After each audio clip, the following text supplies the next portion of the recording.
Ever wondered why Japanese people seem unbelievably kind and polite? It's not just manners, it's a fascinating cultural code. From bowing to thanking the chef, it's legendary. Today, we're diving into Japan's unique code of conduct. Uncover the heartfelt reasons and historical roots. By the end, you'll appreciate kindness and discipline, and maybe learn a few bowing techniques of your own. Welcome to Now Leo Know. Hit subscribe and ring the bell for more adventures. At the heart of Japanese politeness lies the concept of wa, he, which means harmony. In Japan, maintaining group harmony isn't just important, it's sacred. Children are taught from a young age to think not just as individuals, but as part of a whole. Speaking out too strongly, making a scene, not very wa. Instead, the goal is to keep the social waters calm, like a perfectly raked Zen garden. It's like the national motto is, let's all just get along, quietly, respectfully, and with perfect posture. But this emphasis on group harmony doesn't make people robotic. Far from it. It creates a society where empathy is part of daily life. People bow to show gratitude. Apologies come easily. Even a stranger's inconvenience is met with a deep, sincere sumimasen. And yes, even the train conductors apologize if the train is 30 seconds late. 30 seconds. This level of consideration is why you'll see school children cleaning their own classrooms. Not because they misbehaved, but because it teaches responsibility and respect for shared spaces. Imagine that back in your school days, cleaning the bathroom not as punishment, but as a life lesson. And the beauty of wa isn't just in politeness, it's in how deeply it values emotional intelligence. You learn to read the room, anticipate needs, speak less, listen more. In a world where louder often wins, Japan quietly reminds us, sometimes the softest voice has the biggest impact. One big difference between Western and Japanese social norms? In the West, it's all about guilt.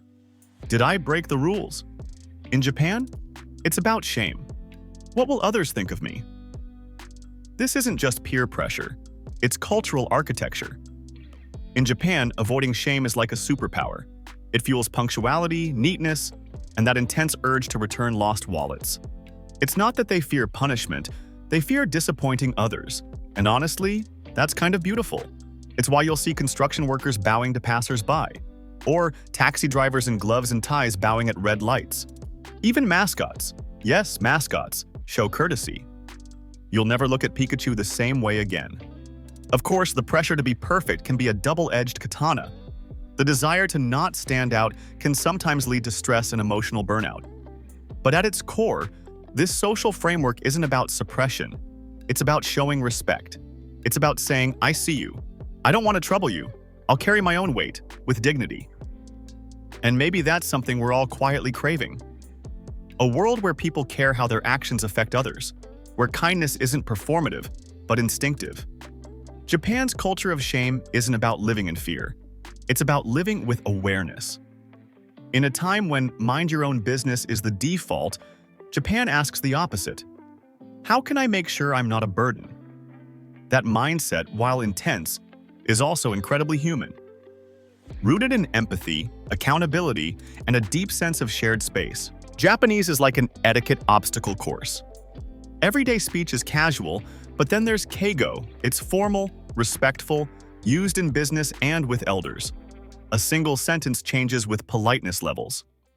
Arigato becomes arigatou gozaimasu, or even makoto ni arigatou gozaimasu. It's like video game difficulty, casual, formal, boss level. Keigo reflects a thoughtful culture. It's verbal bowing. It's not just words, it's about heart and respect. Japanese reminds us language can be a gesture of care. Every gozaimasu is humility saying, I see you, you matter. Where did all this discipline come from? You can thank the samurai, those stoic, disciplined warriors who lived by Bushido, the code of honor. It emphasized respect, loyalty, humility, all of which echo in modern Japan's social DNA. Add in centuries of Confucianism, which taught respect for hierarchy and elders, and the rituals of Shintoism, where even objects and spaces are treated with reverence. And you start to see why even trash collection has a spiritual flair. It's no wonder that cleanliness, order, and quiet grace are national virtues.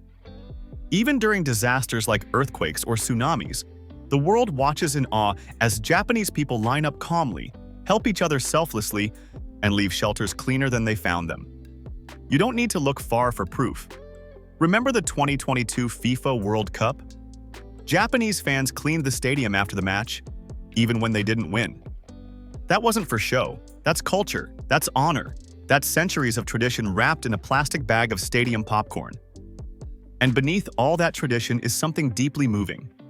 The belief that how you carry yourself reflects not just on you, but on your family, your community, your ancestors. It's not about perfection, it's about integrity, even when no one's watching. That quiet pride in doing the right thing, even in the smallest actions, is what gives Japanese culture its quiet power. It's a reminder that dignity isn't loud, it's lived. And in a chaotic world, that kind of silent strength feels almost revolutionary. In a world of tech and urban sprawl, Japanese manners remain timeless. Even with robots serving sushi, people still bow and say, "Sumimasen." Kindness here is action. Women-only train cars, umbrella covers, lost phones returned. Shibuya's crosswalks flow with grace. No pushing, just human origami. Stand wrong on the escalator? A gentle tap and smile guide you. Kindness isn't weakness. It's a superpower within Japan's rules. Modern Japan inspires by blending tradition with progress. Bullet trains and temples, anime and respect, efficiency and gentleness. Japan shows us you can be advanced and still human. It's about carrying both past and future with grace. In Japan, there's a beautiful cultural trait called Omotenashi. It's the spirit of selfless hospitality, not about tips or rewards. Imagine a world where your comfort is the priority, whether you're in a 5-star ryokan or grabbing a matcha latte. It's the barista running into the rain to hand you your umbrella, or a server walking you to the restroom. Omotenashi is mindfulness in motion, bringing joy to both the giver and the receiver. In a world of transactional kindness, Omotenashi is refreshingly pure and leaves a lasting impression. It's about making life better for someone else without expecting anything in return. Ever noticed how Japanese people remove shoes at the door? Or why meals begin with itadakimasu and end with gochisusama deshita? These aren't just habits. They're moments of pause, of presence, of gratitude. Japanese manners are often small acts, but they slow you down.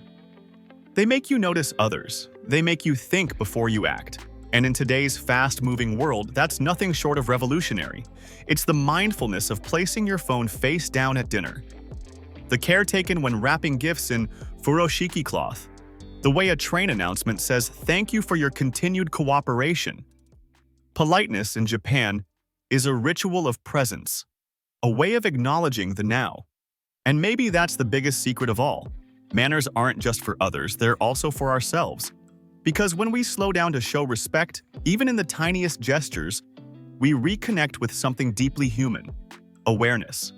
In Japan, every bow, every "excuse me," every carefully chosen word is a quiet reminder that we share this space, this moment, this life. And maybe that's what we're really craving in our own lives. Not just more time, but more meaning in the time we already have. Manners, then, aren't about perfection. They're about presence. And in practicing them, we don't just become more polite, we become more connected. So, why are Japanese people so polite? Because their culture believes that kindness is a sign of strength, that respect creates harmony, that words and actions matter, especially when no one is watching. And maybe, just maybe, that a little bow can go a long way. In a world that often feels too loud, too rushed, and too self-centered, Japan teaches us something timeless. True respect isn't forced, it's chosen, it's taught, and it's passed down, one thoughtful moment at a time. Can Filipinos follow these good manners? Absolutely, because we already carry the seeds of them. Pakikisama, paggalang sa nakatatanda, removing shoes before entering a home, saying po and opo. These are all reflections of our own cultural grace. What we need is to nurture them, protect them, and pass them on with pride. Kindness isn't foreign to us, It's already in our blood, and maybe, just like Japan, we too can build a world where respect isn't just practiced, it's lived. If you found this fascinating, please like, comment, and subscribe. Let's bring a little more kindness into the world, one respectful gesture at a time.